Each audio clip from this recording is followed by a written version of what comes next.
Okay, it says I'm live. Let me turn this up. I'm doing the video over again from yesterday. I don't believe I deleted it yet. I can't remember. But I am going to put a timer on because that was a 5-hour video. And I'm hoping to get it done within 1 hour. So I'm putting a timer on my phone for 1 hour and 12 minutes because I can be long-winded. And I have my notes with me here. So I want to address in this that I took a test the other day, and I don't know the name of the test that I took. It was a political test, the political compass. That's what it's called. Okay. I took a test. I wanted to see where I stood politically. And I believe it was this same test that I took 5, 10 years ago. Something like that. 10 years ago, 7 years ago. It's been quite a while because my mom died in 2018 at 65 from Alzheimer's. And at 65 was really young. And yeah, it's been a hot minute since I took the political compass test. And I remember taking it, and I was below the line. And there's a line that goes horizontal and there's a line that goes vertical. So there's 4 quadrants. And I remember being below the line. And if you were below that line, that horizontal line, it meant you were more libertarian. And libertarians stand for less government. They believe that people can choose what's right for themselves, so they do not like big government at all. And I guess there's left-leaning libertarians and right-leaning libertarians. I might need to educate myself on this a little bit more because I'm not really sure if I'm 100% a libertarian. There's one key issue that I side with Bernie Sanders, and that is fair taxation of the ultra rich. So there's going to be some key points. I'll have to add in the what you call it stuff later. The what you call it time stamps. I'll have to add that in later because I don't have a phantom note taker with me helping me do this right now. I don't have that. So there's a lot of problems going on in the world today, and I'm probably going to get a lot of comments. Somebody is watching. You can make a comment in the live chat. I just did this live yesterday, but it was 5 hours. I was rather pissed yesterday. I was really angry yesterday. So I'm not going to do a 5-hour video, but some of the key topics I'm going to repeat. And we see more and more people that are single, that are living in their car, they're living alone, and they can't afford the rent, and they're working full time because rent is too high in California.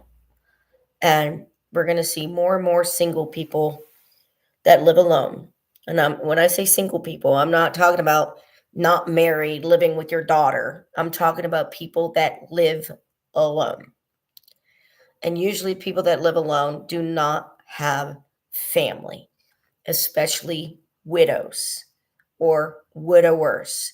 As people age, the people around them die. And with this administration, I guess they think that everybody that's homeless is automatically mentally ill. And so the first topic I'm going to talk about is mental illness. And mental illness, as in all health, it is a social construct. I do not agree with the biomedical model of mental illness. It is not provable. It is a theory. Now, people are that are listening are going to say, "Oh, you're saying that people are not suffering." I am not saying that. I'm saying you cannot prove beyond a shadow of a doubt that the theory of the biomedical model that there is a brain imbalance of neurotransmitters, that is a theory. It is not provable. So yes, the people may be suffering from whatever they're suffering from. It does not mean it is a biomedical thing in their brain. It could be environmental, and that's where trauma informed care comes from. And it's very detrimental for people to be labeled as mentally ill. If you have lived experience in that, you would know. You might want to look up problems in living and Thomas Sands and look up his book. I used to own his book. I used to own, between my mother and I think we owned about 500 or 300, between 3 and 500 books between my mom and I before she got really ill.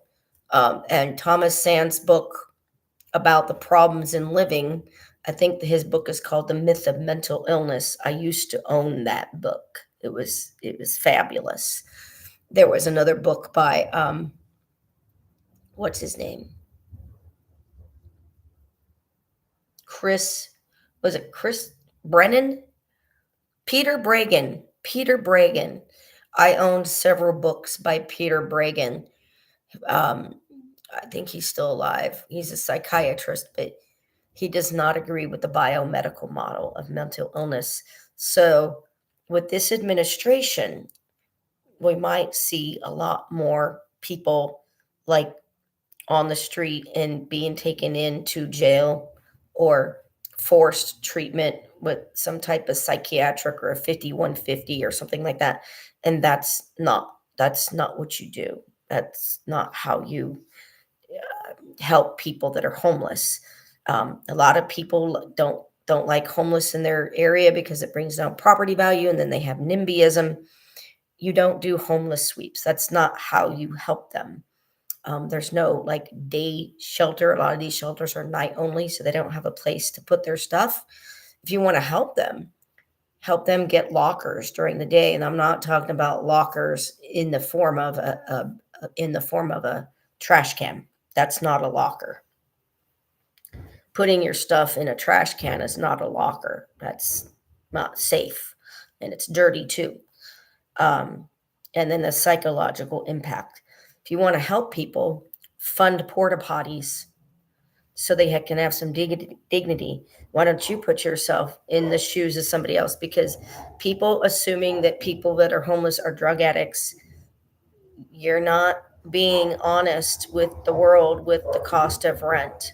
You're not, because of me being evicted and my unemployment running out. And people assume, they say apply for unemployment, and I have to tell them to go back to February 2024 and count 6 months. And then they're like, what does 6 months have to do with anything? And I go, because unemployment's only 26 weeks. It's not 99 weeks like it was in 2009 or 2010. So especially the 70-year-olds, because they're clueless. The 70-year-olds have been asleep for 20 years. They've been just sleeping.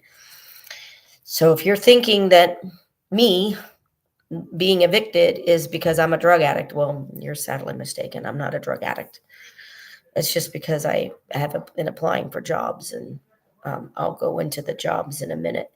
I have notes here about me applying to jobs and um, how many jobs I've applied to and how many interviews I've had and whatnot. And I'll go into the problem with job boards and the problem with corporate oversight and all that and everything. It's not just corporate oversight; it's oversight of pretty much everything. So problems in living, look it up. Um, It's a theory. The biomedical model is a theory. It's not provable. It's just basically a bunch of people getting together in a room and saying, I think that this symptom here should be in the book of the DSM-5. And it used to be considered a mental illness if you were gay. That's not now because society has changed. So society will decide what is a mental illness and what is not. And it depends. It's a social construct. So if you go into um, some indigenous cultures, if you go to maybe Egypt or maybe the Congo, and you see their family lifestyle, the way they live. Now we're talking about social constructs here, and you see the way the people live out there in the Congo or in Kenya. And I'm not just talking about, I'm talking about the individual countries within the continent of Africa, and and how the tribes out there live. We do not do that here. So in America, it is a melting pot. We have always been a melting pot of different communities. We've always have immigrants here, and every community or every what do you call it? Community that comes in, or uh, immigrant that comes in, family that comes in, they have their own way of living. But in this country, we consider it you're crazy if you start yelling or dancing around a fire. But if you go to a drum circle that happens to be outside and there's a bonfire, all of a sudden you're not crazy. So in this country, we like people to be quiet. We don't want them to create chaos. But sometimes in spiritual circles, that's the very thing that is needed. You need to yell. You need to get it all out. And in here in America, we want people to be quiet. We don't want them to speak up. And if you make people feel uncomfortable, like I was yesterday in that video, which I think it's still up, um, you're going to be deemed mentally ill more than likely if you are angry and yelling. It's really sad. If you're angry and yelling, you're going to be, and you get angry at the way you're being treated, you resist something, you're probably going to be deemed mentally ill. Now, let me get into the politics, because this test that I took, the political compass, like I said, I took it about 8 or 10 years ago. It's been a while. Um, it said, because of that vertical line, there was a horizontal and a vertical. I guess the horizontal is like economics, I guess, like left leaning, right leaning. And then this one was like more libertarian on the bottom, and up is, I guess, bigger government. And I took it before and it said I was a libertarian. It was very interesting. That's what it said. I took it the other day and it said I was a left leaning libertarian. But I'm still questioning that because of Bernie Sanders. And he has a fabulous interview with this guy. Um, I'm going to find out what his name is. Trevor Noah. Who owns America? Bernie Sanders says the quiet part out loud. So that's who the host was, Trevor Noah. I think I might have listened to 20, maybe 30, 40 minutes of the interview. And I was fascinated at how Bernie was saying that the Democrats do not align, and they're not how do I say it? The Democrats have shifted. The Democrats used to be the working class representatives for the working class. If you were a working class citizen in the 80s, not so much about the 90s, I think things changed with Clinton and NAFTA. I think Clinton's policies changed a lot of things. But it used to be if you were a Democrat and you were working in a factory. Now, guys, you need to realize that Amazon is not a factory. All we do here is third party logistics. That's all we do. It's slave wage, it's slave work. I worked there before. It's not a good company. I have an MBA. I'm overqualified, and if I'm going to work for a third party logistics company as like in Six Sigma, if I was to get my Six Sigma and go toward um, supply chain management, I would not work for Amazon. I would not work for them. I would work for a different company. So this company is not a company of factories like it used to be in the 1980s. I used to work in a sheet metal manufacturing in 1997. It was 2 years, 1995 and 1997. And I loved it. It was awesome because I didn't have to talk to customers. I don't like talking to the public. And I know me. So when people say, why don't you go work for IHSS as a caretaker? I know me. I took care of my mom. I'm not a caretaker. It is a calling. If you are a caretaker for strangers, it is because it's a calling that you have. That's why I don't apply to behavioral technicians anymore because that's not my calling. I'm not going to apply for behavior technician roles. And Bernie Sanders on that interview talks about the people, the working class people.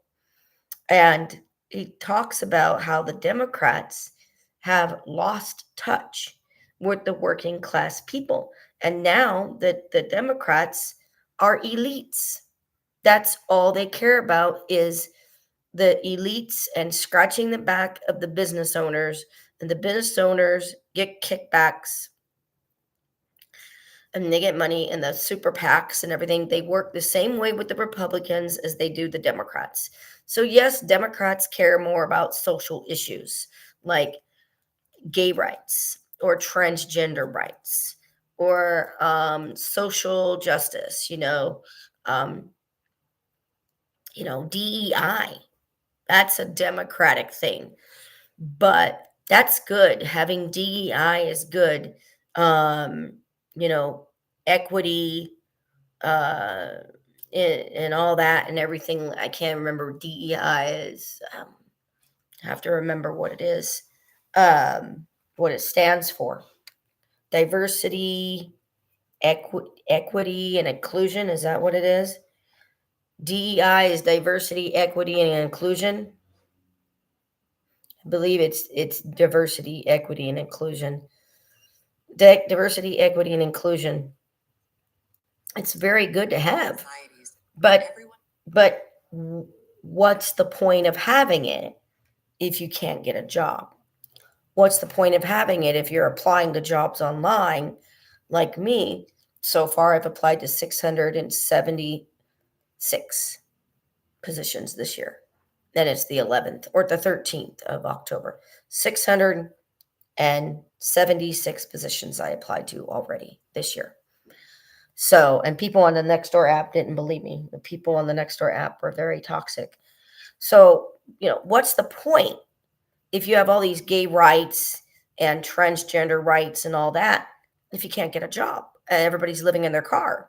Like, or 30 people are in a 30 people are in a house like a two-story 2,000 square foot house. 30 people are in it because the 30-year-olds and the 40-year-olds have to move back in with mom and dad because nobody in California can make any more than 18.50, or everybody's making $20 an hour in California, and that is over the poverty limit. The federal poverty limit is around, I think, 20,000 a year. So the federal poverty limit is way too low. So you're not going to be able to get Medi-Cal if you're working full time, $20 an hour. You're making 40 grand a year. You're not going to be able to get Medi-Cal. You're not. So you're going to have all the, and what's happening, going to happen to the subsidies. If you're on Cover California, well, Democrats want the subsidies. The Republicans don't, but the Democrats do. But even if you did have Medi-Cal, even if you did have that, people need to work. People need to still work. The Democrats just seem to be elite, just like the Republicans. They've lost touch with the working class citizens. And with the guy that's in office now, the this woman that I learned, I in the description box below, um, what's her name? Cox Richardson, Heather Cox Richardson. I discovered her on YouTube maybe about a week ago, and I started listening to her channel because she opens up to ask me anything. And then I learned about Stephen Miller and Vote, and I said, "Oh, these are the guys running the show. These are the advisors to this guy, the orange man in office. I can't say his name." So I'm going to be learning about Vote and Stephen Miller a little bit more now that I know about them. But I want to work. That's why I've applied to 676 positions already, and I'm getting picky. I have a list of positions, or how many, not I have an Excel spreadsheet that every single position I apply to, every, the date, the day, the position, the employer, and where I went. Like if I went to the employer's website, I put that down. But on this list, my notes, my talking notes, it doesn't have the, like, who I applied to. It's just my notes of how many positions and how many interviews I've had. But I want to work. And like the Nextdoor app, the people in the Nextdoor app, they're toxic. They were like, "You just want moving men to help you with your stuff?" Yeah, because I don't have money. My unemployment ran out September 2nd. And people say apply for unemployment. And I'm thinking, is it February 2025? And they're like, no. And I go, would you like to come with me in a DeLorean and go back to 2025 in February? And they go, what happened then? And I go, my unemployment started in February 2025 because that's when I had to wait to apply, because you apply for unemployment when you lose your job, when you get laid off, or when your hours go from like 40 hours a week to 8. And I go, February was the month that my hours went from 40 hours a week to 8 in February 2024. And then in September, I had no more unemployment. That was it. And they go, and then what? And I go, and then you wait 6 months. And they go, 6 months for what? And I go, you wait 6 months to reapply for unemployment. And they go like this.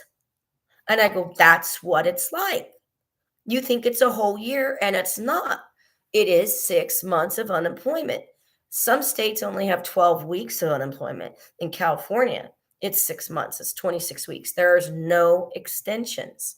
It is not 99 weeks like it was in 2009, when the government decided to bail out the banks and the housing bubble, but they didn't bail out the people. The only thing we had was 99 weeks, and that's just short of 2 years of unemployment. But the 70-year-olds, they don't realize this. They don't know. Somebody from my church spiritual center, sorry, some 70-year-old person, she was out of touch with reality. This video is all about me bringing it back to reality. People need to know what it's like out there with 211 and with the people in office, which I'll get to. I have a list here. So this lady from my spiritual center, she's in her 70s, out of touch with reality. She said, can't you go to DPSS and get a gas card? And I go, no. I said, a gas card? I said, no, it doesn't work that way. I said, maybe if you have a child under 5, and if you're on CalWorks, they might support you with either gas money or like a bus pass if you have a child under 5, but that's for CalWorks. I said, I'm not on the CalWorks program. And I said, Maybe if you're on the welfare to work program, but again, the welfare to work program is for women or fathers, mostly women, mothers that are on the CalWorks program. And CalWorks is only for people with children. And I had to explain this to this 7-year old. I said, I am not a woman with a child. And I have a friend. I know someone, and she has a daughter, but her daughter's over 5. So there's issues. There she doesn't qualify for certain things because her child is not under 5. So if your child's 8, like 16, 12, 7, you're not going to get those things, those benefits. There's only one thing that I was told, and it's not easy to become a participant. It's some type of job club thing that the Riverside County Department of Public Social Services has. And it's not easy to get a hold of these people. And when you go in, they're like, I don't know, I don't work in that program. I don't know nothing about it. And then when you ask and inquire, it's like it falls on deaf ears. So you don't know when this job club is. You don't know. You have to drive all the way down there. Like DPSS and Lake Elsinore is like 8-9 miles from me. So I'm probably going to go there today and drop a note in because I can't call. I can't call or anything like that. Nothing. So I have to write a note and put it in the box for somebody to see it. And how am I going to go to job club if I don't have gas money to get there? I don't have income. No income. No income. Oh, sorry. I made $75 the other day on Friday by doing a tarot reading. So I do tarot and astrology readings, but I can't live on $100 or $150 a month. That's not going to pay my phone bill and the car insurance, both. So I want to explain a little bit about work. Like the way we apply to jobs is broken. Like you can go on an Indeed and it's broken. And now you have to create an account. If you go on the employer's website, you go to the careers page. It used to be really easy. Put in your name, upload your resume, put in your name, put in your date of birth, all that and everything, and you're upload your resume and you're done. And now you got to log in, you got to create an account. And I think employers just want your data. I think that's all they want. They just want your data. They don't really want anything else. But there's AI. So people don't realize how quickly AI is taking over jobs.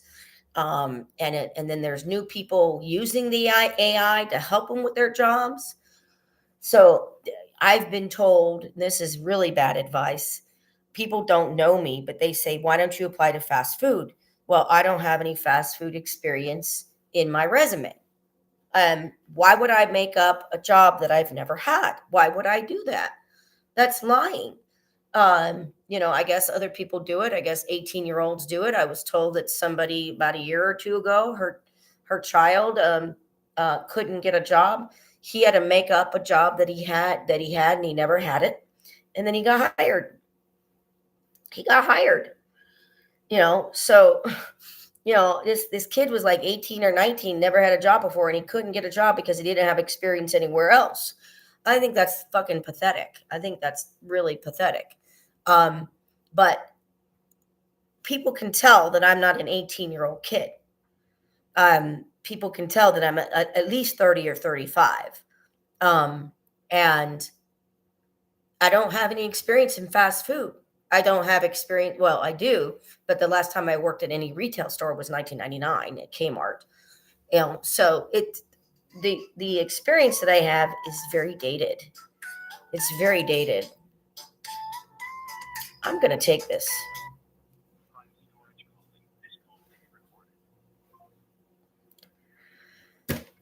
Okay. That was funny. That was interesting. So people don't realize, like,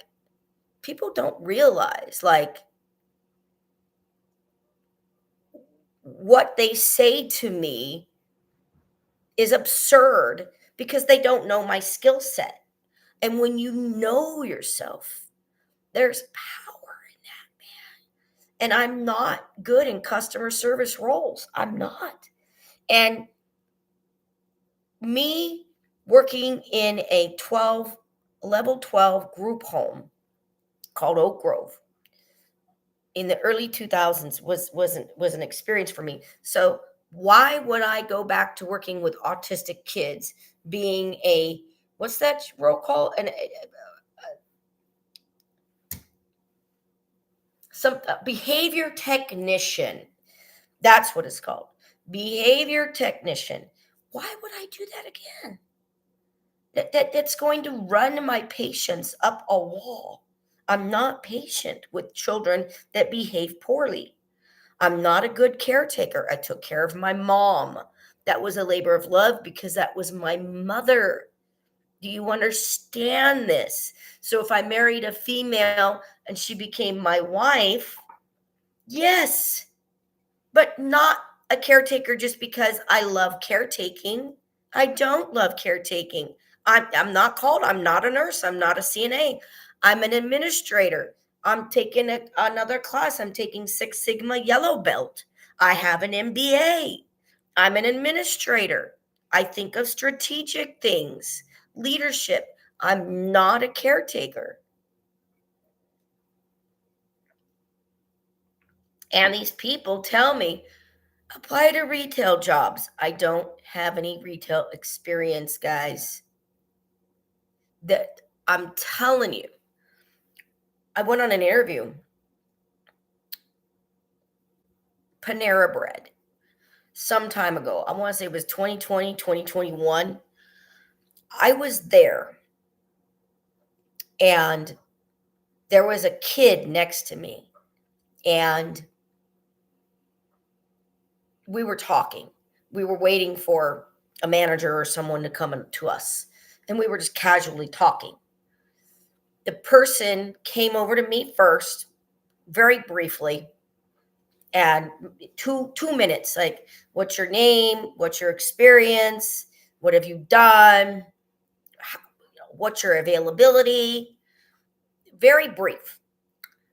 I was sitting, we were both on the inside of the place. I was sitting not 5 feet, 4 feet away from this man that was interviewing this person. And this person was about 16, 17 years old. They were still in high school. His eyes dazzled. And this was Panera Bread. So I didn't get the job. Okay. I did not get the job. His eyes danced at this person. And I guess now high schoolers have to I guess they have to do some type of community service to graduate high school. When I graduated high school in 1993, that was not required. So this person was talking about how they volunteered in the community and how they are in a program with school. And they explained, well, I need to volunteer. I have to have so many hours of volunteer hours to do this. And this is what I do. And I don't remember the details. But I didn't get that position because I've never worked in fast food in my life. So when these 70-year-olds tell me, because they're clueless, the 70-year-olds are very clueless. It is not good advice to tell someone that you don't know, get a fast food job. They're easy to get. Not anymore. Not anymore, because AI is taking over.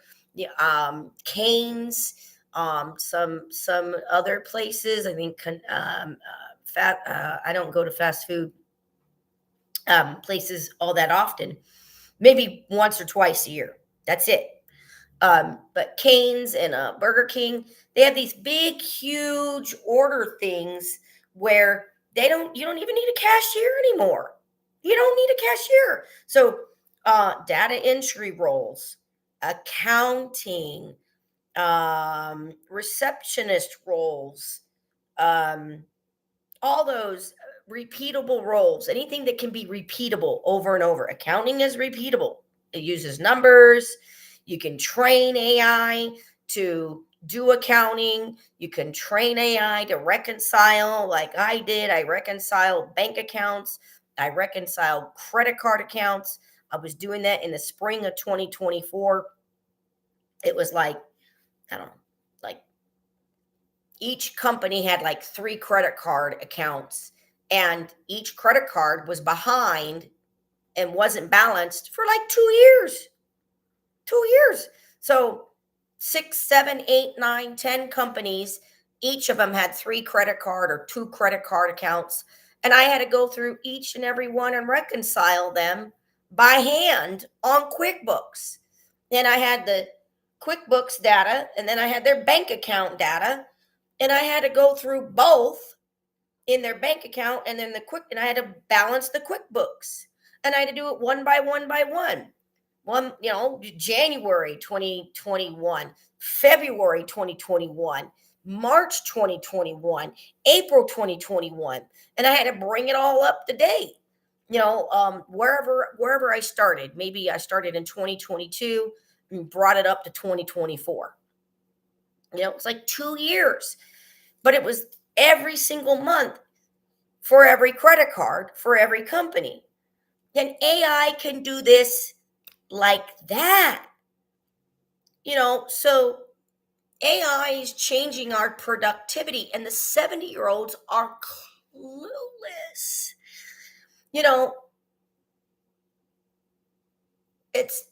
It's going to be someone that knows how to use AI that gets those jobs. And these 70-year-olds aren't telling me, why don't you take a class for free in AI? Now, I am going to carve out time this week. Absolutely. Absolutely, I'm going to take time out this week to carve out, to train myself. There's free classes I can take. I can look. I don't have $40 a month for LinkedIn. That's too much for LinkedIn Premium. But if I had LinkedIn Premium, I would be able to definitely take classes for free. Definitely. But I can take the yellow belt of Six Sigma for free. I can do that. It's probably going to take me 8, 10, 15 hours, I would think, to get that yellow belt. I already got my white belt in Six Sigma. But if I want to become a professional, I need my black belt in Six Sigma. Green belt is where it starts. Green belt's going to cost me money. But if I don't have money to move my stuff, you can see the refrigerator. I got a queen size bed in there, a 55-inch TV in there to move my stuff, because I don't have an income right now. I don't.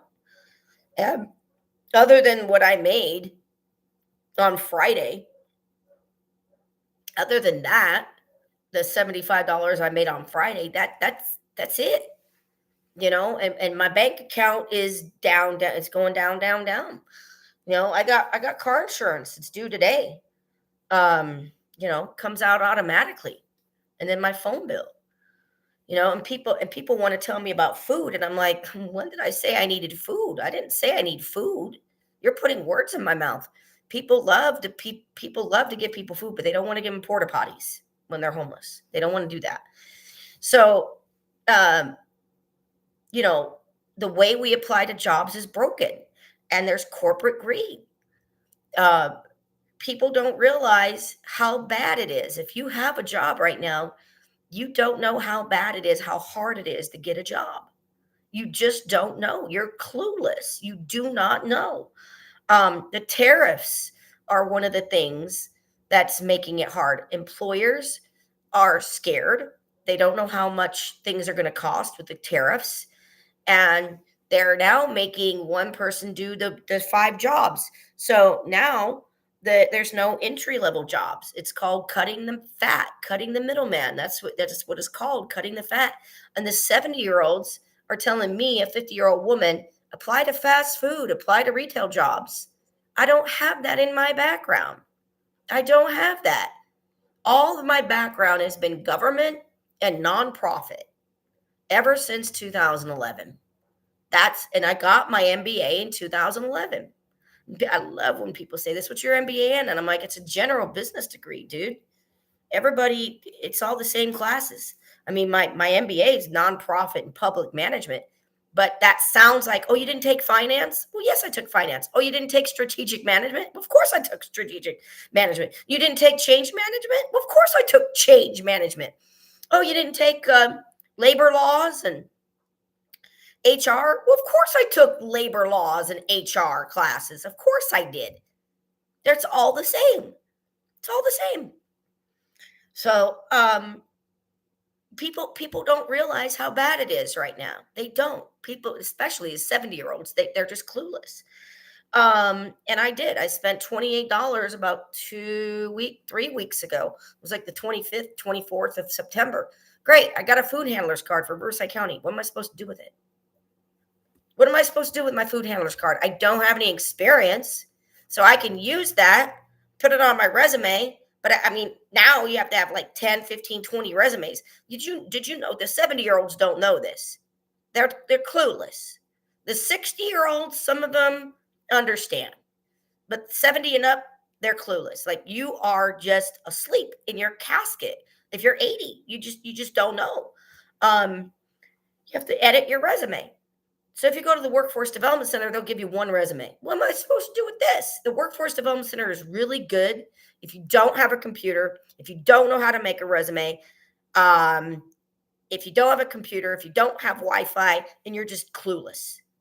It's because it's just job readiness. That's all it is. And every single place is just job readiness. That's all it is. They do not help you get a job like you think. They don't.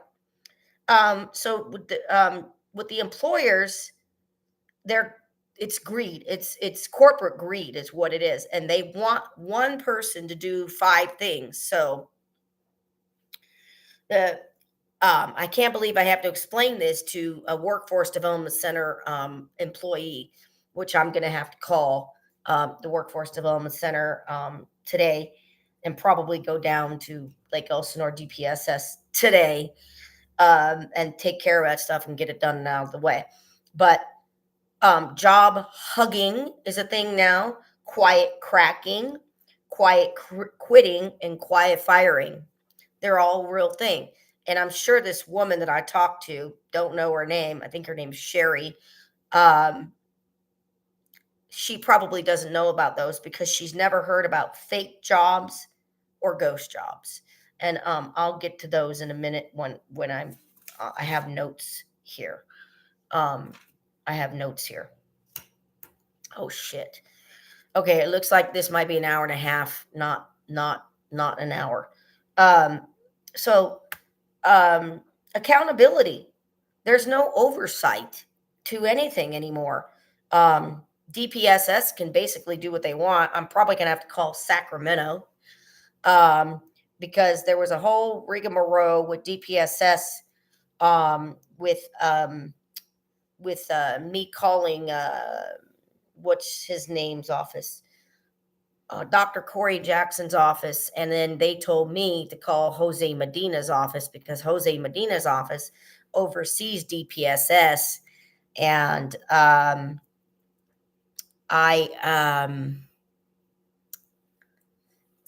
called. It was around the 1st, 2nd, or 3rd of October. I called Dr. Corey Jackson's office. They usually have helped me in the past. Out of all, Sabrina Cervantes makes it very hard to get help because she makes you fill out all these forms and everything. And it's just very difficult for you to get the help you need with Sabrina Cervantes' office. It's not easy.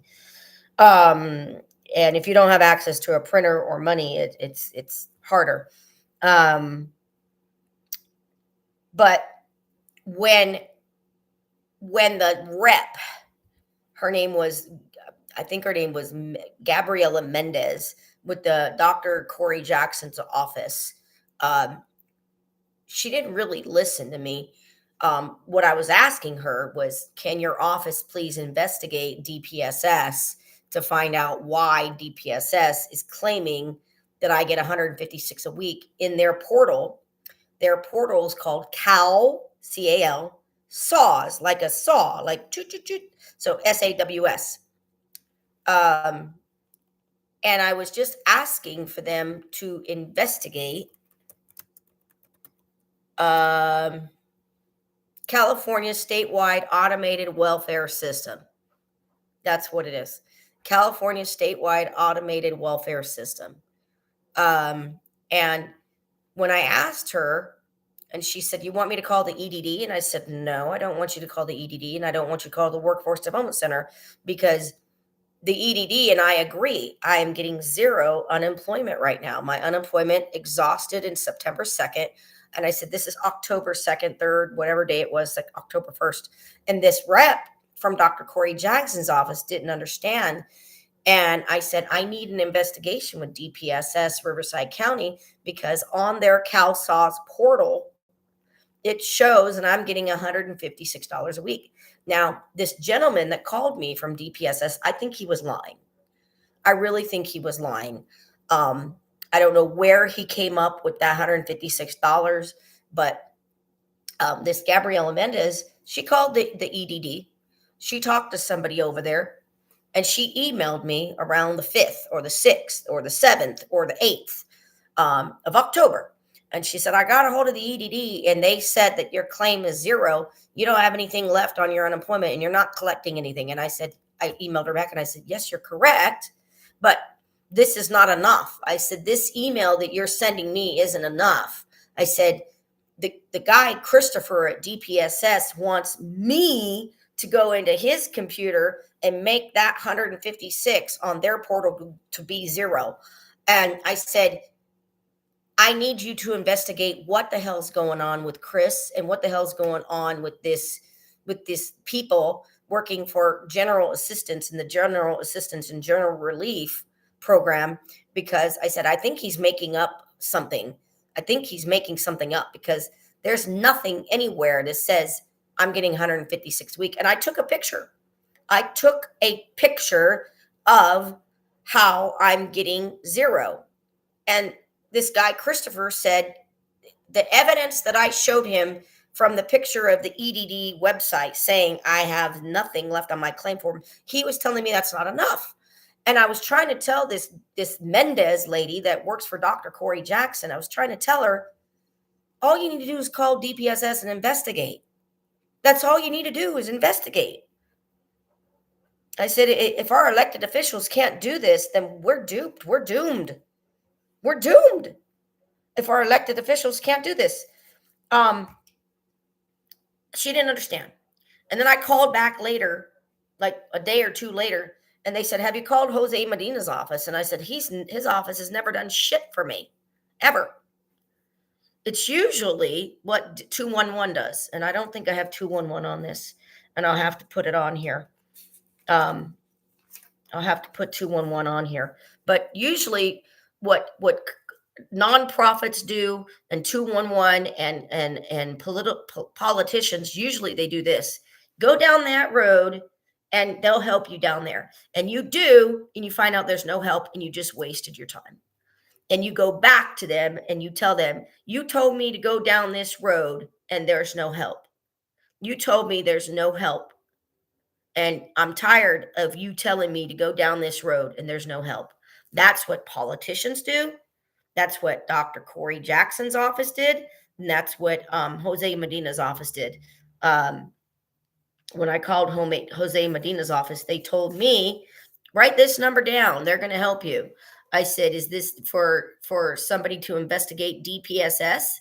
They said yes. They were lying, because they don't know how to help people, because the Democrats are the elite. They don't know how to relate to working class people that lose their jobs, that can't get jobs. And if you don't have a family to fall back on in California, you're fucked. You're fucked. You are. So I was lied to from Jose Medina's office. I believe the guy's name was Daniel that I talked to. And I'm going to have to call them back and say, why was I told to call Housing Authority? Because I never asked to talk to Housing Authority at all. And it was Cindy Chu's office, or Cindy Q, or Cindy Chi. And I said, you guys gave me the number to Cindy Chu. And I said, I was asking you guys to investigate DPSS and tell me why this Christopher guy was telling me that their portal said $156 a week. I said, all you had to do is call DPSS. And they wanted me to call DPSS. I said, no, I'm not calling DPSS and I'm not calling 211. I said, I've made enough phone calls. I said, people need to call for me. I'm only one person. I said, I'm done advocating for myself. I'm done. I've called DPSS and 211 thousands of times. I've called Catholic Charities. I've called the shelters. There's no place to help you. There's no government office or no nonprofit that helps a single woman alone that has no money to move her shit out when she's being evicted. Why? Because you have to move your shit out before the court date. Why? Because if you don't get your shit out before your court date and you don't turn that key in and your place isn't vacated, empty, spotless, you have an eviction on your notice, on your record now. You have an eviction on your record now. That's why it's important you get your shit out. And if you have a bed, you have a fridge, you have all this other stuff, you need to get it out. I already have people helping me with the cost of the storage unit. Movers cost $150 a month, so this is a done deal. I mean, I'm getting help now, but this was a few days ago. This was like, I don't know, like today's the 13th. This is like the 10th or the 8th or something like that. This was last week. All this discussion was last week. And the politicians, Democrats, Republicans, all of them, they don't listen to their constituents because they're elite. And I don't like the elite. This goes further than ICE agents doing whatever they want to do and getting away with taking children out of a building in Chicago. And you had Black children and Black people in one African Americans in one van, and then they had the brown, the Hispanic people in another van, and they separated them, and they took children away from their parents in the middle of the night at 3 a.m. And some of these children were nude and naked, and these ICE agents have no oversight. Well, guess what? DPSS has no oversight either. There's none. There's no oversight. They can do whatever they want to do. And Bernie Sanders, in his interview, you can go check the links below. He's the only one that I've seen. If there's others, great. I guess he's Connecticut, Vermont. I don't know. Maybe do I need to move over there with Bernie Sanders? He's up there. I hate to say it, but we're losing a lot of good people. Diane Keaton just died, man. I cried over that one. I was like, no. So,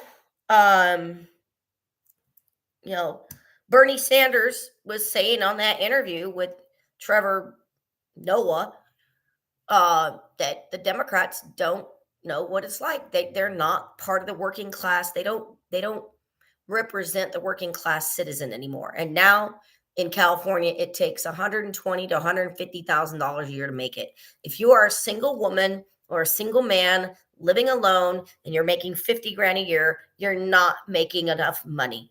And if you make 50 grand a year and you're alone and you do not have kids, you are making too much money for Medi-Cal. And now you're going to have to get on the cover California, and you're at risk for losing the subsidies because this administration doesn't want you to have subsidies. So if you're making $50,000 a year or $5 grand a month gross, or about $3,700 a month net, $3,700 a month net, that's not a lot of money in Southern California. $3,700 a month net. Your rent's probably going to be $2,500 or $3,000, more than likely if you're living alone. So, the poverty limit, the poverty level is way too low. It's way too low. And it hasn't been adjusted in I want to say since 1962, 1964. Everything's based on the cost of food. And now it's you need to base it on the cost of housing. The cost of housing is way too high. And I don't know when it's going to change. You got to get Trump out of office. You got to get him out of office. He's got to be going. He's got to go to prison for what he's done. And October 8th was a crazy day. That was the day that I made all these phone calls. Let's go to October 8th. My phone, not my calendar. So it was insane. And it started with Hope HHOPE, Hope County of Riverside. I talked to somebody there for about 21 minutes. Then it was Dr. Corey Jackson's office. I did have an interview that day. I got lucky. It was a 4-minute screening call at like 9:30 that morning. Dr. Corey Jackson's office was a 13-minute call at 11:35. Then I called Jose Medina's office. It was a 3-minute call at 11:53. And then I guess the EDD. Oh no. Then I called Cindy Chi or Cindy Chu or whatever at 12:03 because I had just gotten off the phone call with 11:53 with Jose Medina. I was pissed. When they told me to call this. They just said call this number. They didn't say who it was. So I'm going to call them back and tell them, how dare you tell me to call the housing authority when I asked you guys to investigate DPSS. And I think DPSS was yelling. I think they were lying. I think Christopher was lying, because I'll tell you what happened in a minute. And then I called DPSS, left a message for Chris. And then the Workforce Development Center called me at 12:52. So it was like 14 phone calls. It was like I made 7. Some people called me. And this lady from the Workforce Development Center is clueless about jobs. She's just clueless about how jobs work. She was clueless about unemployment benefits. Unemployment benefits is only 26 weeks. People think it's a year. It's not. If you get a benefit year, but your benefits are only 26 weeks. Your benefits come for 26 weeks. So if you are at 26 weeks and you get that check or direct deposit, because you can get direct deposit now, and you get that last direct deposit, and then you go on the EDD for like the next week, and it says you have I don't know, $1,000 left on your claim. If you are at 28 weeks, you are not going to collect $1,000. Why? Because you ran out of 26 weeks. So even if you have $2,000 left on your claim, you're not going to get it, because you're after the 26 weeks. So you better find a job, or find a husband, or sell your body or something if you need money, or couch surf, or get married or something. You better do something, because at the 26 weeks, you ain't got shit. So if you want to go on if you want to have unemployment for a year, you need to go to your doctor and tell them you cannot work anymore and you need to be on disability. And that way you can go loaf around and do nothing and get $1,000 a month, where my libertarian butt will get in the gear. And I will tell you, if you are getting disability, not unemployment, if you're getting unemployment, you need to apply to jobs online. And people and corporations need to be held accountable too. Corporations need to do this, stop this ghost job thing, which I'm going to go to get into the ghost job thing and the fake job in a minute. That's later. But employers need to be held accountable for posting real jobs. They need to have a day where they're opening their doors and they're saying, okay, now we're going to do interviews. You need to make it really easy. Employers need to make it really easy for people to apply for jobs, and they're making it very difficult because they can, because they have the applicant tracking system, but it's the applicant trashing system. Andrew Luckavita, is that his name? Andrew Luckavita. Thank you. He's right there. Can't see his, it's not good, but you can see his outline. Andrew Lasavida. Every smart comeback with what's your expected salary? Recruiters ask, stay cool, 5 comebacks. Thursday, October 16th. So something for me to listen to coming up, because I was asked that on an interview. What salary would you like? And I was honest with her. I was very honest with her. But it's not easy for people to apply to jobs because of the applicant trashing system. And employers, you know, they want you to have like new grads. They can't get the experience they need because the employers want them to have 10 years experience fresh out of college. It doesn't work like that. Now it worked like that with me too. When I got my MBA, I went and applied. I applied to all these accounting positions, and every single one of them it was an entry level role, and it said 5 years experience. It happened to me too. It happened to me in 2011. I was like, I can't get an accounting job as an entry level worker and I have an MBA, but they want me to have 5 years experience. And I'm like, what? I'm like, what? And that's what's happening to new grads.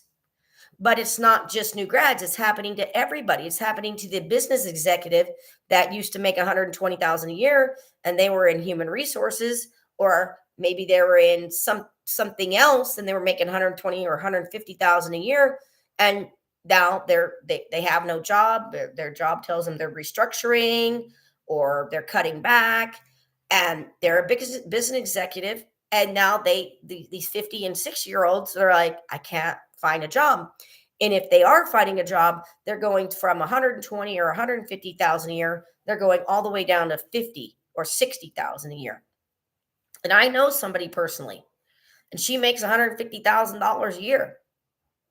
If she went down to $50,000 or $60,000 a year, if she lost that job and had to take a job that was 60 grand a year, I guarantee you she will not be able to make her mortgage.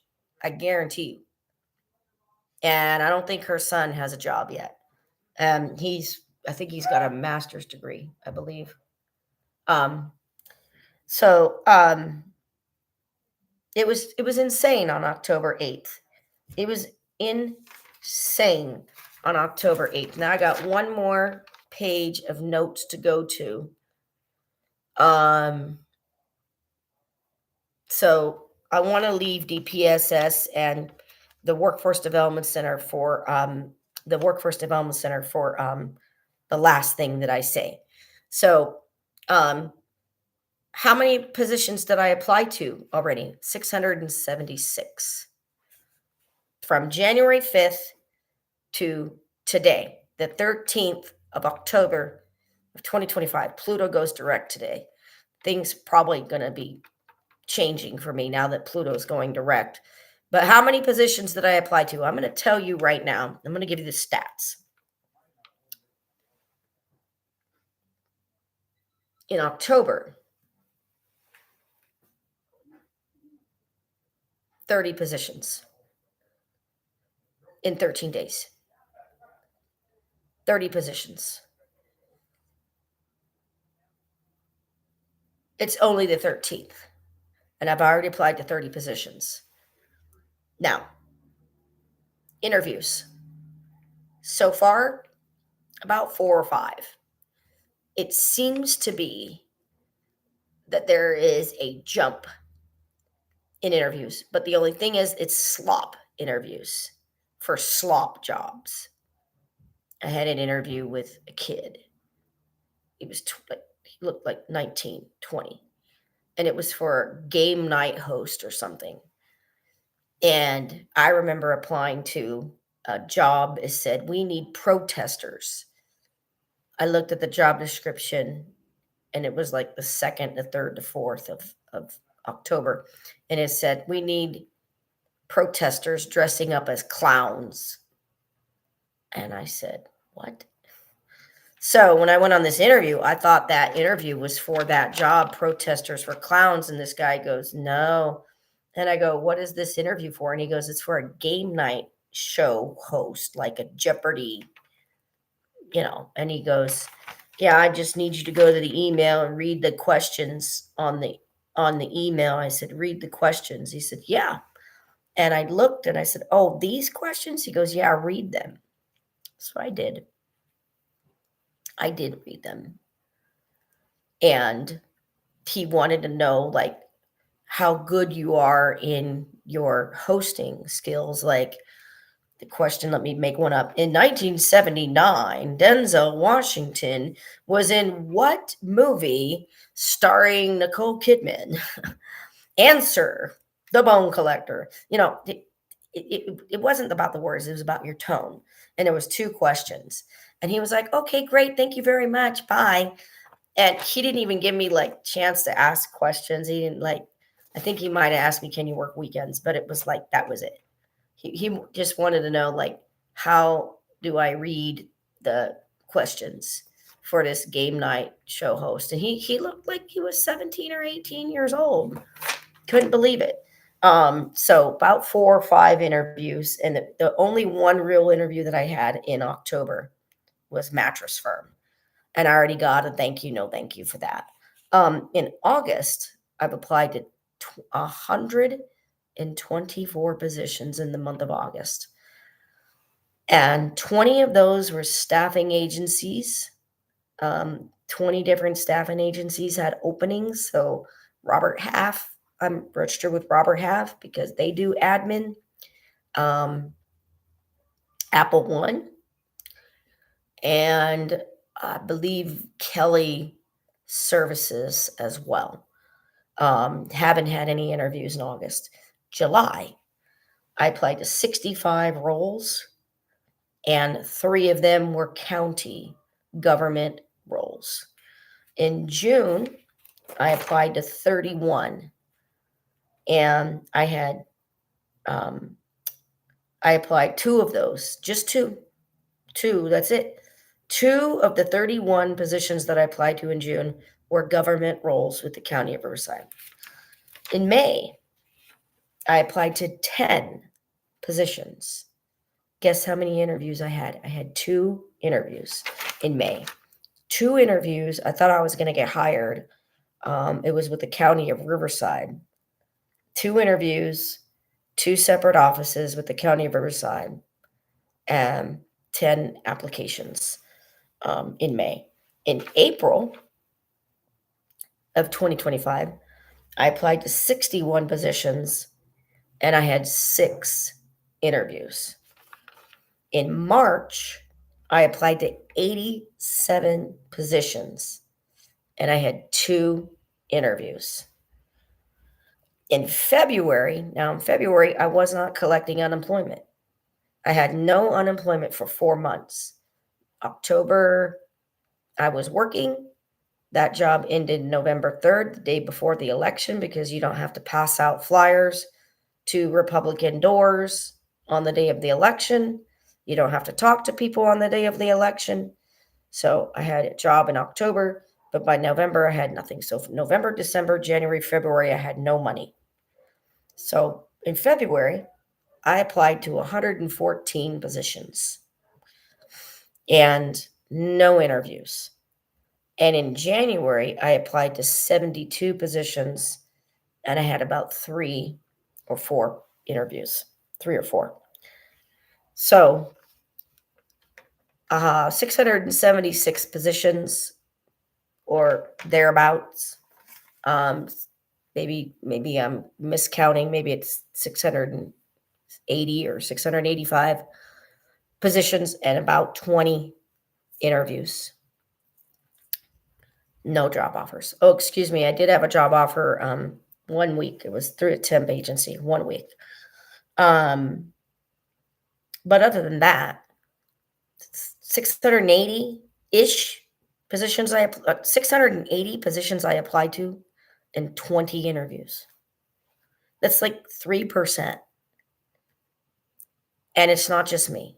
Like I said, it's the applicant trashing system. And these 70-year-olds are clueless. They don't know what it's like. Ever since COVID, things have gone to shit. And they just don't understand. You would think the 70-year-olds have like 40 and 50-year-old children that are going through this, but I guess not. And why would you tell somebody like me to get to get a food handler's card. What am I supposed to do with it? I don't have food handling experience in my resume. What am I supposed to do? Make up experience that I have? Burger flipper experience, which I don't. You know, I don't. So I don't know. There's no oversight. Resumes, you have to edit every single resume. I sitting over there with my laptop this morning, and I applied to a Home Depot role. It was a merchandising role. I had merchandising experience for about a week at the store at home. I was merchandising for a week. The store needed to open up. The store was empty. There was nothing in it. And we had to put up all these displays and make things look nice. And it was really fun because I didn't have to talk to customers. I talked to my coworkers. That was fun, but I didn't have to talk to the public. You don't want me talking to the public.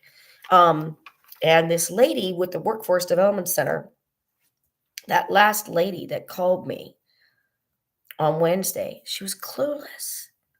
She was clueless. It was a 45-minute discussion. And she said, I never heard of fake jobs or ghost jobs. I said, you work for the Workforce Development Center and you don't know what fake jobs or ghost jobs are? And she goes, no.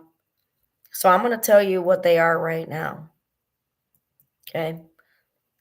Fake jobs are deceptive people pretending to be hiring managers. They are deceptive people that are pretending to be HR managers. I believe this happened to me with a company recently. It was back in like early September or late August.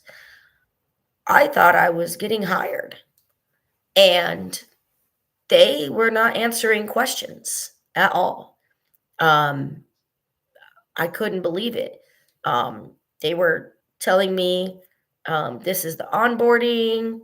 They wouldn't answer the question of when's the first pay period start and when does the pay period end. Every single HR rep, every single HR generalist, they know that is a key question, and they will tell you, oh, we get paid every Friday, or the pay period starts on Sunday and it ends on Saturday. Simple question. Simple question. They couldn't answer the question of when the pay period started, when the pay period ended. They couldn't really answer the question of, is this door to door, or is this making phone calls like a telemarketer? They couldn't answer that. I wanted to know the day to day stuff. They couldn't answer that. They gave me all these emails about congratulations, and I'm like, I still need to pass a drug test, and they still need to like give me the drug test and all that. And I called numbers. I searched up this company. It was like an internet company. So I researched them, called, and I think this company is spoofing the real company, because I called one of their stores. They have a store that you can go in, and I think the other fake company that is pretending to be this company, I think they have numbers up, and when you call, they have like fake employees. And the guy, when I did this, I felt very uneasy. It was like a panic attack inside of me. It was not good. And he goes, well, you know what? What's your name? And I tell him, he goes, I'm going to let HR know not to hire you. And I was just calling. I said, is this a real person? Is this a real employee? Is this real? Is this what you guys do? And asking, like, I was asking about the pay period, and I was asking about the payday. And they couldn't tell me when my first payday is, and all they could say it was 51,000 a year. And I said, I don't care about yearly salary. I need to know a week. I need to know the weekly pay because I have to report my weekly pay every week to all these county offices. I said, I need to know how often I'm paid. I said, I can't get paid once a year in the beginning of the year, 51,000. I can't wait a year, 51,000. And nobody can answer my questions. I even asked that to the HR rep. I even asked that on the interview with the hiring manager. And they were like, "Oh, we don't know. It's just 51,000 a year plus your commission." And I said, "I don't care about the commission. I want to know base pay 1 week." They could not answer the question. So that sound to me sounded like a fake employer. That's a fake job. A fake job is a fake employer. They're deceptive. They're pretending to be a real company. They can go on. Let's take Verizon for example. Okay, everybody knows Verizon. I worked for Victra. Victra is an authorized dealer of Verizon phones. Okay, it's a very well-known company. Let me give you an example.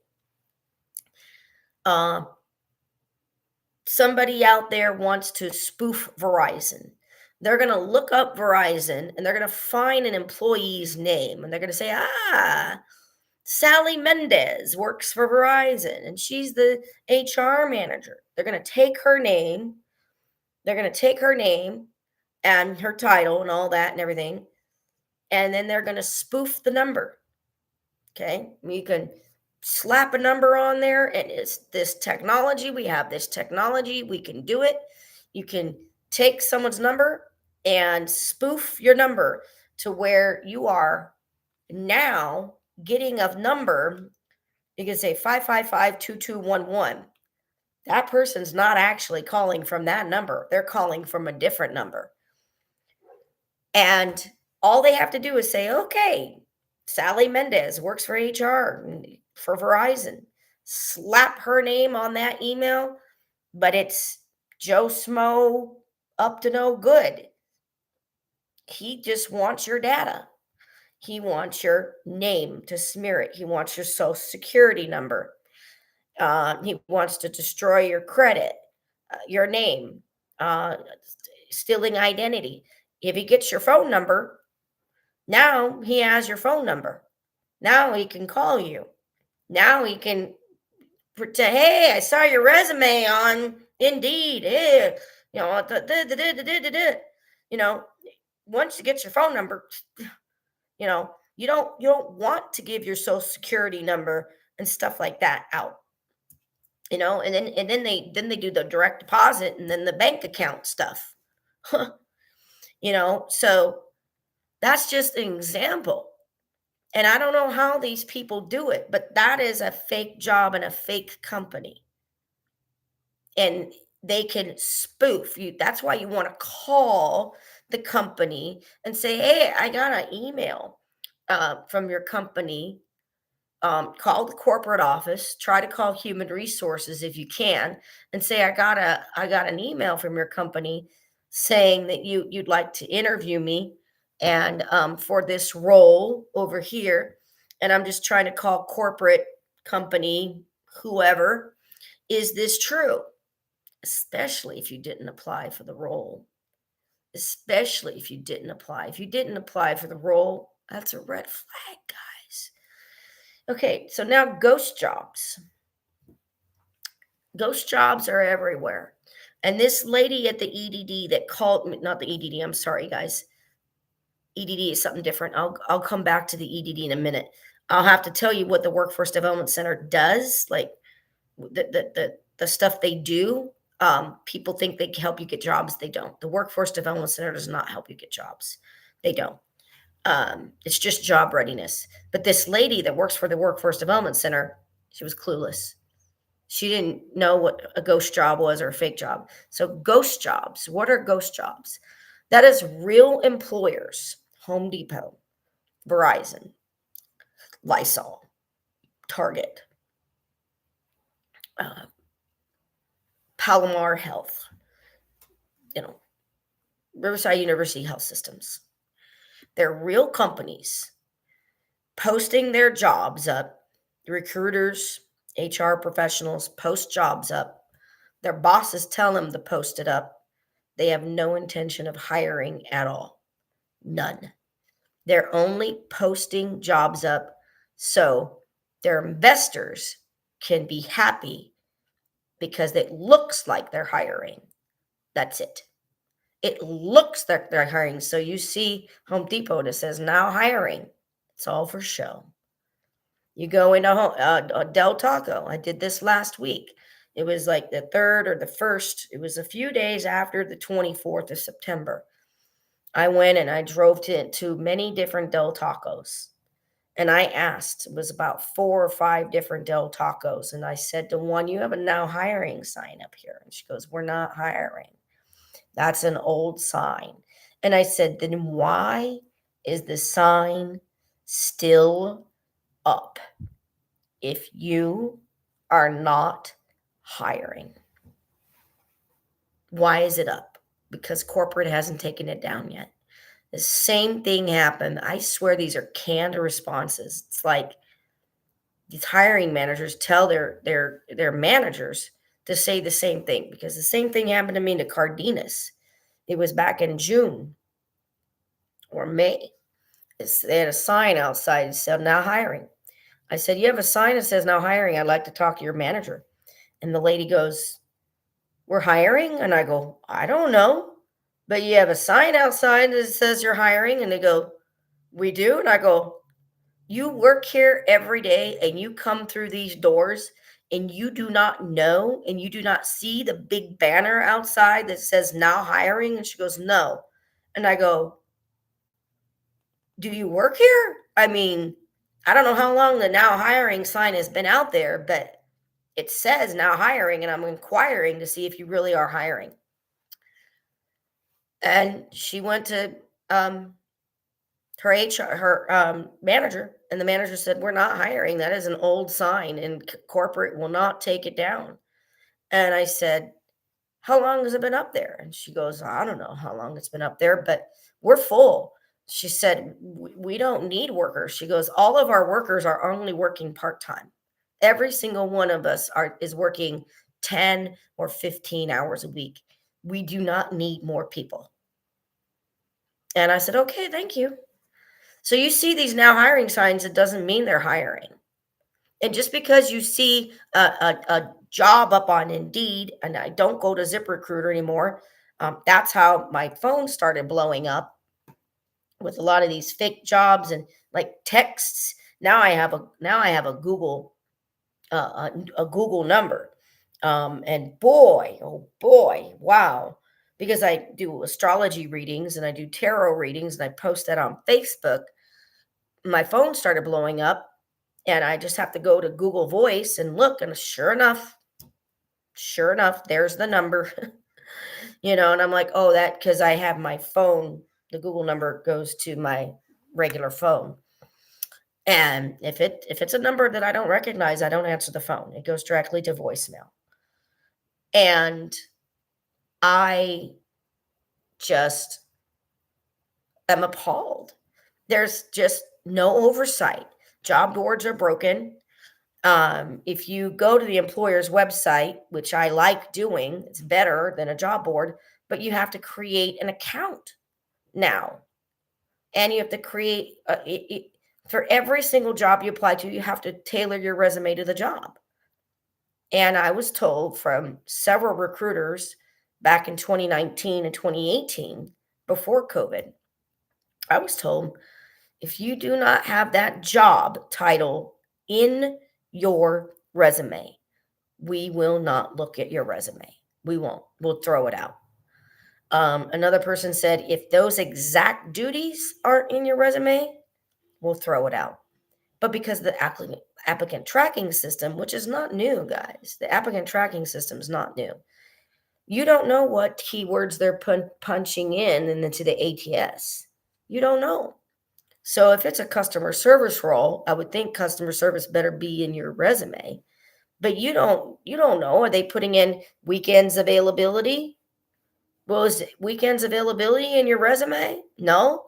But if they're looking for weekends availability and they punch that in and you don't have that in your resume is not going to be pulled. It's not going to come up to the top. So I'm to the point where I'm just going to copy and paste the entire job description in my resume and make all the font white. I was told not to do that, but I haven't done it. So, you know, maybe I should do it out of applying to 80 jobs or 100 jobs a month. Make 20 of them white font. Make 20 of them where they hide it. You can't see. Just make all the font white. Do that. And just copy and paste the whole entire job description. I've heard other people doing that. Now, I don't know if they've gotten jobs that way, but I'm to the point where I'm doing it because I need income. I have no income. And the money in my bank account, okay, it's fine for October. I can't just not pay my car insurance for the month of November. So I had to explain to this lady, you need to do research. I said, go on YouTube, punch in ghost jobs. What are fake jobs? And this big pharma, big business, big I have notes here. Big pharma, big business, big government, and big agriculture. I don't like it. And it makes me sound like a libertarian. It does. It makes me sound like a libertarian. But because of Bernie Sanders and his stance on fair taxation of the rich, when you have real estate and you have like gold or stocks or bonds or silver or Bitcoin, and you put your stuff in offshore accounts, and you have real estate, and then you have donations, you do donations, and because a billionaire doesn't clock in and clock out, Trump doesn't, and Musk doesn't clock in and clock out, Bill Gates doesn't clock in and clock out. It's their net worth. They don't clock in and clock out like an hourly employee. So they're not going to get taxed on income tax like the working class does. And I'm for fair taxation. I have a friend, I'm going to say an acquaintance. We used to be really close, but we're going our distances. I think she's more libertarian than me. I do. I think she's more libertarian to me because she said before, why do we have to work? Why do we have to have jobs? And she goes, I think taxes are bullshit. I think we need taxes because they cover the needed things that we need. If you tax the rich and you get rid of the loopholes, all the tax loopholes, everybody can have health care. Everybody can have health care. If we tax the rich, we can fix the roads. But we got people and this man in office that wants to cut the subsidies for people that, like, if you're a single person and you make $60,000 a year, I'm guaranteeing you that you're going to get a subsidy right now if you live in California. If you make $60,000 a year as a single woman or a single man living alone, no kids, no brothers and sisters, you're not um, you don't claim dependents. You're just living alone and you're making $60,000 a year in California. Probably struggling. And if you have roommates, you can make it. But if you're living alone, you're probably struggling. And next year, if those subsidies go away and you're on Cover California, your $100 payment or $50 payment is probably going to go up to $500 or $600 or $700 a month. And if your subsidy is covering like 500, and let's say you have to pay 500 a month, what if you live alone and you make, I don't know, let's say you make $100,000 a year and you live alone in California and it's just you. Sounds good, right? I have an acquaintance that's a real estate agent. She's like 38 years old, guys. She's 12 years younger than me. She's 38. She's very smart. And she told me a year ago it takes people 120 or 110,000 a year to make it in California. If you are not making 110 or 115 a year, you're not going to make it. because that's what it costs just to rent a place that's like $3,000 a month. And then if you want to own a home, you're probably going to have a $4,000 or $5,000 mortgage. 4,000. The only way you're going to get out of that is if you bought a home in the 1980s or the 1990s and it's paid off now because it's 2025.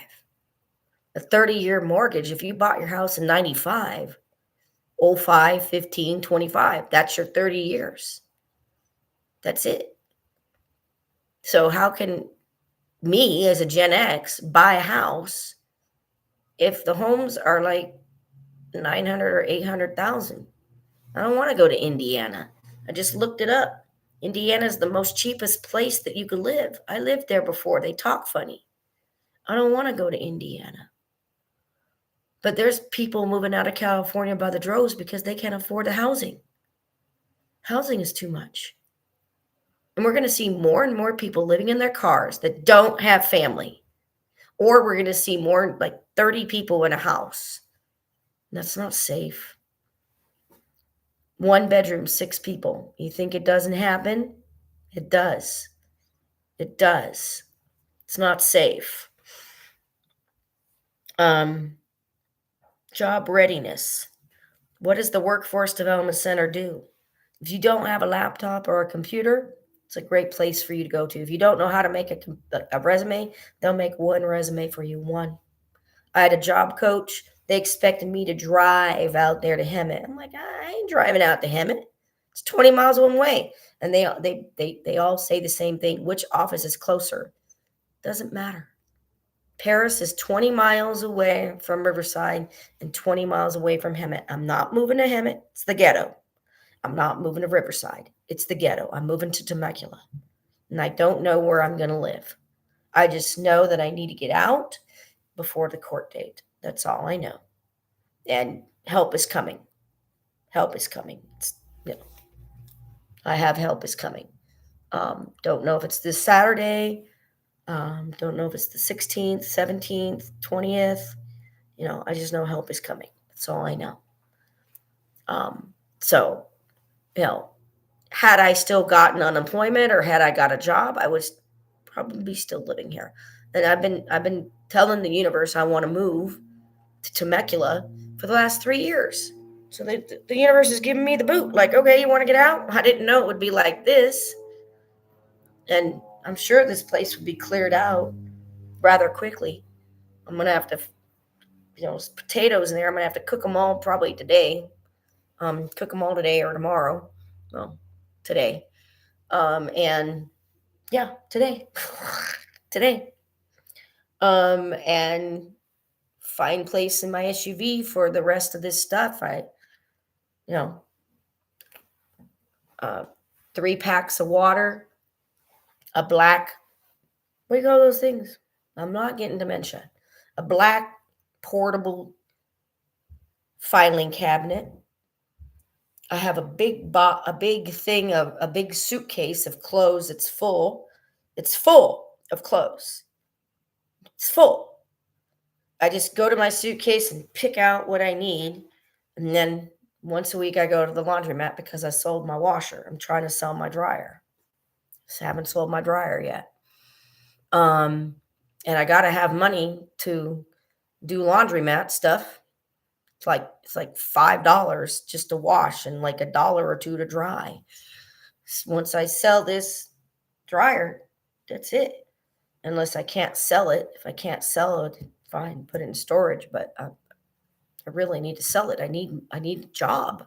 Why do you think I've applied to about 680 positions so far this year? You could see, 1 month I applied to 124, another month 65, another one 31, another one 10, another one 61, another one 78, another one 114, another one 72.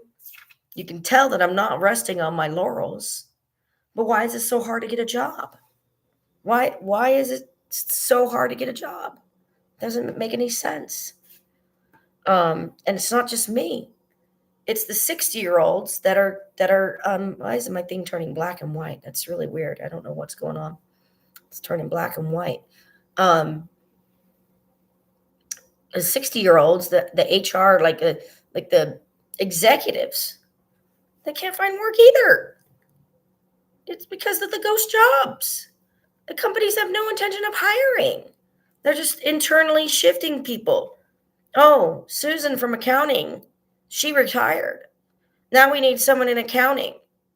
So they moved the buyer to accounting, and now they need a buyer position. Well, who's going to take that buyer position?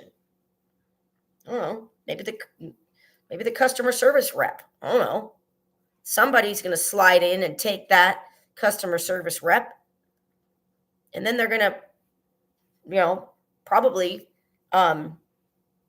put that customer service rep position that's slid over to the buyer position, and the buyer that took the accounting position, they're probably going to have somebody else at the lower level do the two jobs of that. There's somebody else in the company. I know you do A, B, and C, but now you have to do this customer service rep, because the one, they had to go to the buyer position because that one went to accounting because Susie in accounting retired. So instead of you doing accounting, you're doing accounting, and you're doing underwater basket weaving, and you're snorkeling, and you got to paint with Bob Ross under the water, and you got to have 10 years experience for an entry level job.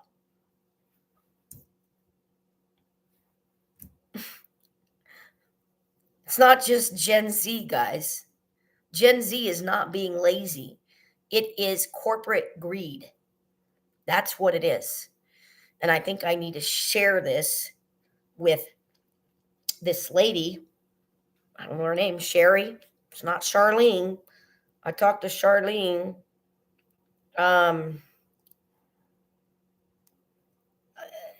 the Workforce Development Center. Yeah,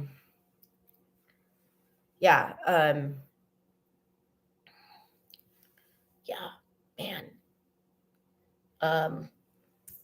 So job readiness. They teach you interview skills, but if you can't get an interview, what's the point of interview skills? What's the point of going on this interview skill thing if they don't set it up right? I've been on these job things where they do these interview skills and shit like that. It's like a mock interview. You go in and they're like, why do you want to apply for this position? You're like, well, wait a minute, what position is this? You didn't tell me. What company is this? Oh, we didn't set it up. Yeah, you need to set it up, man. You need to set everything up. Set everything up. So where I know this is the pay, this is the job description, have the job description in front of me. So I know it's a real position. Have your values down so I can say, well, your values, you do go out into the community. It looks like you went out into the community a month ago and you helped da da da da da da da. List it all out. Don't leave me hanging. Well, I don't know what you do. If you're a support the community and you have values on your website in a real interview, a mock interview should be like a real interview, and it's not. I haven't seen that at a workforce development center at all. But the workforce development center will have classes that you can take to write your resume. So what? You learn how to write your resume. You got to edit it for every single role. So what can the workforce development center do for me that I don't do for myself? Are they going to go in the community and introduce me to people? Is that what they're going to do? They're going to go into the community and say, Mr. Smith, this is Sandra Gregston. She has an MBA. She's looking for roles in as a buyer, or she's looking for roles in project management. She's got a yellow belt in Six Sigma. She would like to get in supply chain. Is that what they do? No, they do not. I wish they did. because that is what I need. I do not need somebody to say, look at our computers. I have a laptop. Now, as of Monday next week, if I'm out of here and moved out by Monday next week, then this laptop is going to be at somebody else's house for safekeeping. Okay. The minute I am out of here, this laptop is going into someone's house for safekeeping and plugged in. And hopefully that person doesn't have like a dog or a cat or anything like that, because I can't have this being peed on or anything like that. This laptop was donated to me from a state agency. So I can't just trash this laptop. Can't trash it. So yeah, I'm there's going to be changes once I'm out of this place. But am I going to be parking in Hemet? Hell no, I ain't going to be parking in Hemet. And I got to pay $99 a year in the month of October for Microsoft 365. It's not free, guys. Why? Because I need the OneDrive. Why? Because then I can go on employers' websites on my phone and just upload my resume, but won't be able to edit my resume. The only way I'd be able to edit my resume is if I go on like I don't know how secure it is, but if I go on a public computer and I log into my OneDrive account, because then I could possibly, if I do that, if I go log into my OneDrive account and edit my resume that way on Word, then I could upload a new resume, edit it, and it will probably take 30 minutes, 20 minutes, and I would only be able to use the computer for an hour. That's it, an hour. And if I have to edit my resume for the role, then I don't know how I'm going to do that. And because when you apply to jobs online, it's usually 30 minutes, 20 or 30 minutes, especially if you have to take an assessment. I like LinkedIn, but I don't like LinkedIn. And I don't use Easy Apply anymore. I don't like it.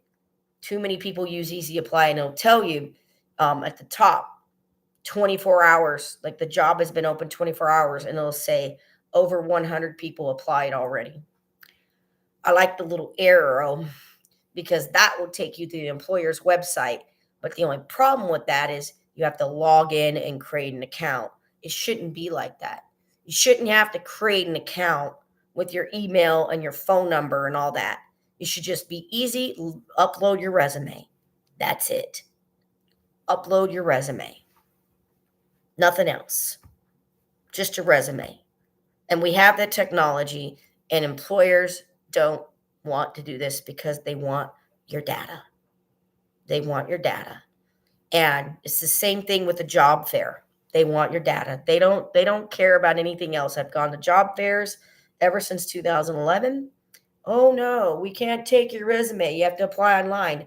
But I already did. Oh, you did? How'd you do that? Because the host, MSJC, or the host, University of Redlands, posted on their website, we are having a job fair on October 8th. Come over. It is from 9 a.m. to noon. These are our employers that are going to be here. Because they listed the employers on the host's website, I went one by one to every single employer to apply.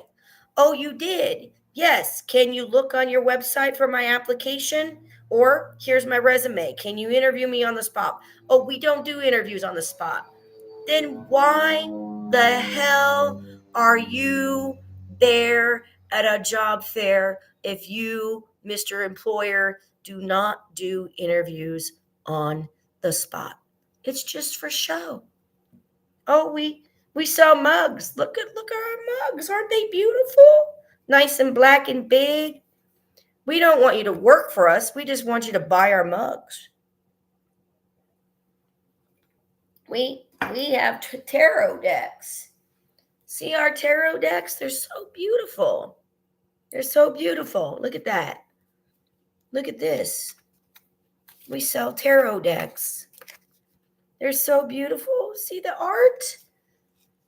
But no, we don't know what we're hiring. What we don't know. Look, this is what we're hiring. The people at these job fairs are freaking clueless. They don't even know what they're hiring for. I'm beginning to think that the people at job fairs are hired by the company and they don't know what the company is hiring for because the people at job fairs behind those booths don't even work for the company. They don't work for the company. They can't. They have to be hired staff. Well, we're just going to hire temporaries to be there at the booth for 2 hours while our real people are working. And I'm serious. I don't go to job fairs anymore because it's a waste of my goddamn gasoline and a waste of my goddamn time.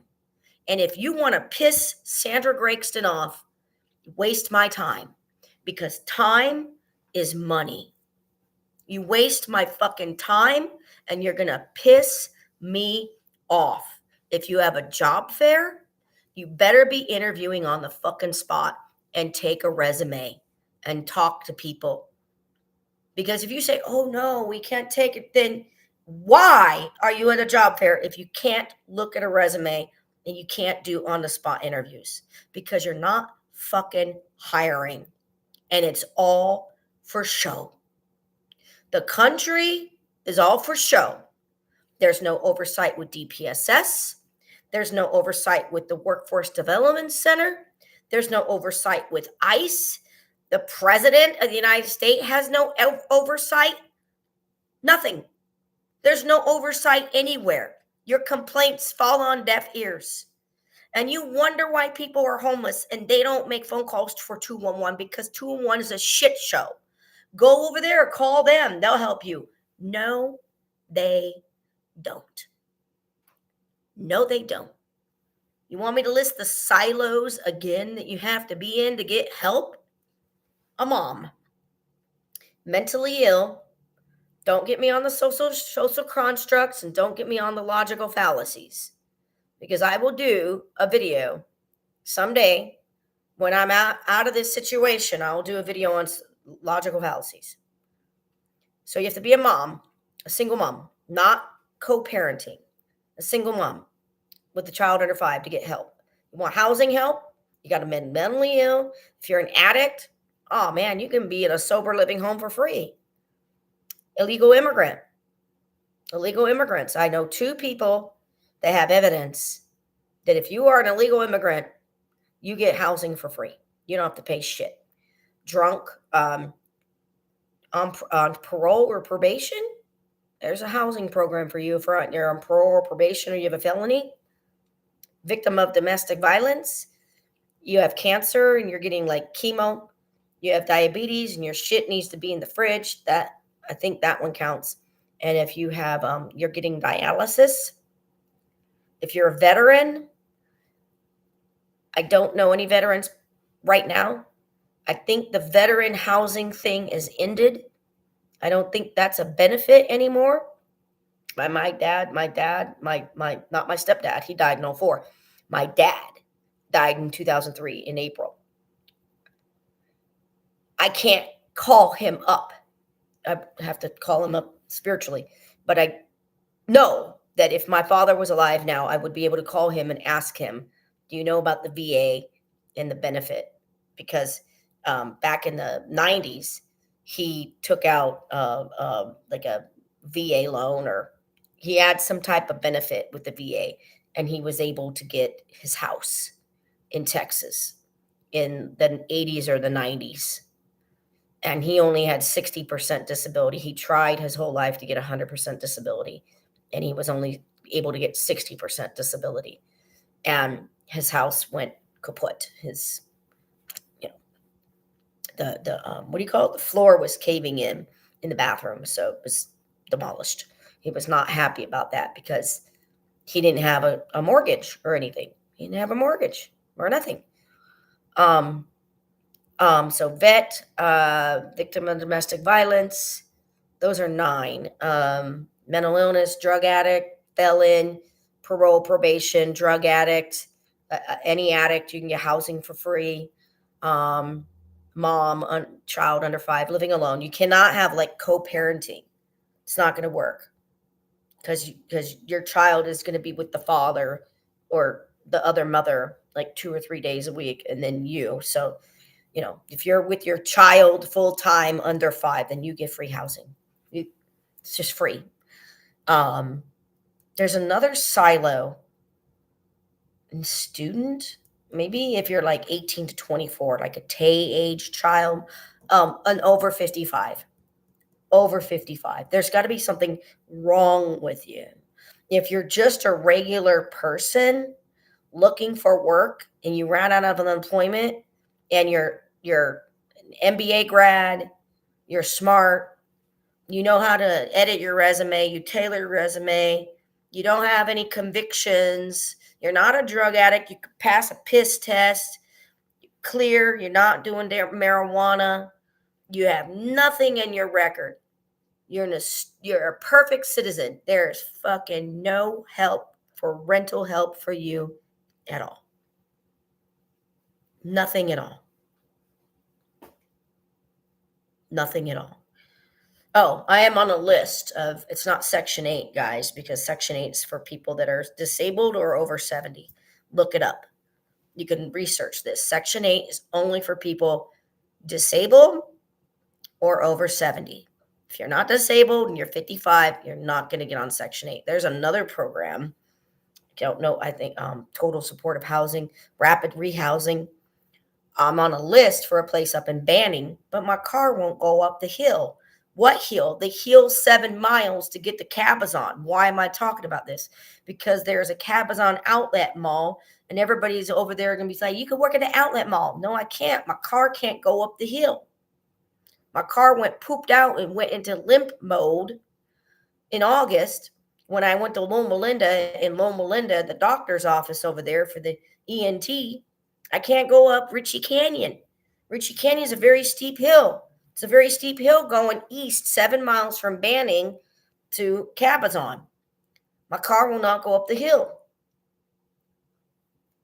So, I need to move to San Diego County, guys. That's where I need to move. I need to move to Vista, San Marcos, Rancho Bernardo, maybe Escondido. Why? I need to use my MBA. I need to get away from the Amazon type shit in the retail, and I need to use my MBA. I need to get down to San Diego. I need to get out of the Inland Empire. It's a trash wasteland in the Inland Empire. It is all trash. That's all it is trash jobs. And the politicians don't know, and they don't care. The Democrats don't care. I'm not a Democrat anymore. I think I'm either libertarian or I'm a progressive. It's one of the two. Oh, and I didn't say this. Oh, I did say it, but I'm going to say it again. I'm going to reiterate because it's about libertarianism. Tax the rich. Get rid of all those what are they called? Tax shelters or whatever for the rich, and they get their tax loopholes and everything like that. But the other one is, and it sounds very Republican, doesn't it?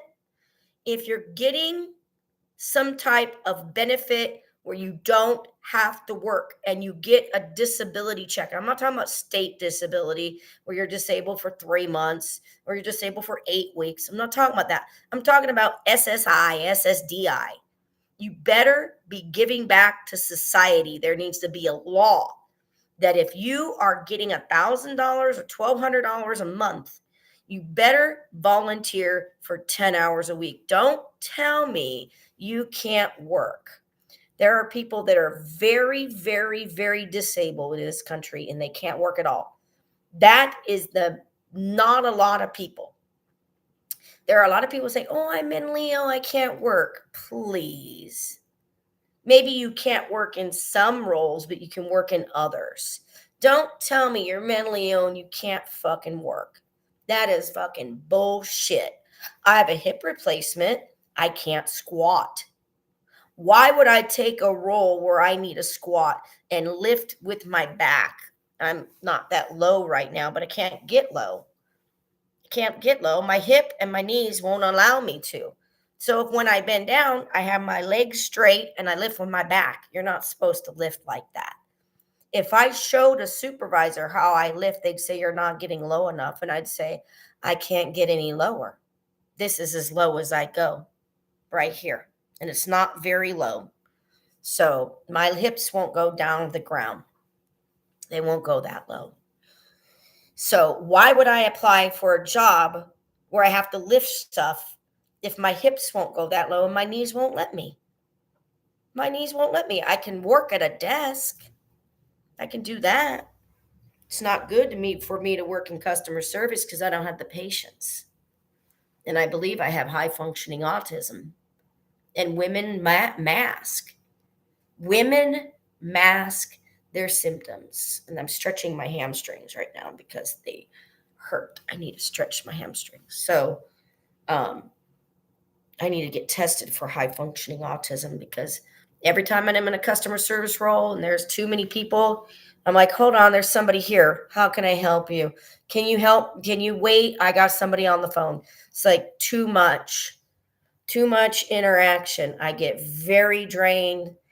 I'm not good with the public. I don't mind people. It's the public that I don't want to work with. So, details. That's why I'm looking at Six Sigma, project management, process improvement, supply chain management. But if I'm going to supply chain management, I'm not working for Amazon because they'll make you hold your urine. And that's another story for another time. And I think we've all been duped into believing that jobs are hard to get. I think we've all been duped that jobs are hard to get. And I think there's a lot of people living in a la la land.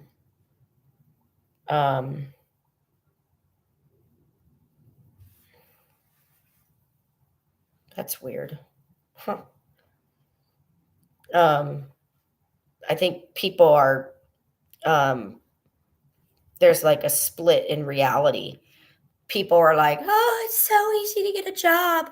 I love my job. I make so much money. And then other people are like struggling. October 22nd. Oh, okay. All right. Well, I may be moved out of here by October 22nd. I don't know how that's going to be.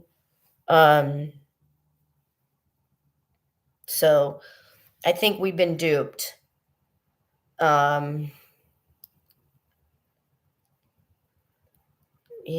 I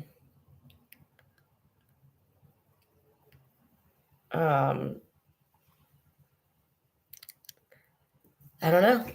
Maybe I just need to stop looking for work and feel as if I have the job already. Maybe that's what I need to do. So I don't know when the court date is. I'll have to explain the eviction process on some other video, some other time. And I got to make some phone calls today, and I got to make those potatoes today. And yeah, I really only have today because I'll be gone tomorrow. So 2 hours, not bad. Cut down from 5, not bad. All right. Have a good day, guys. Bye.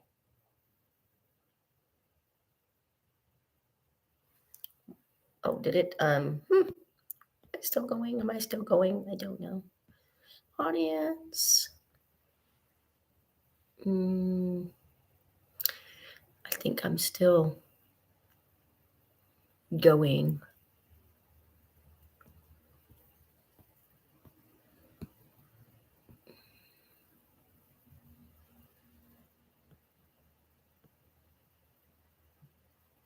Save. Now I get to end the live stream. Yeah. See you later.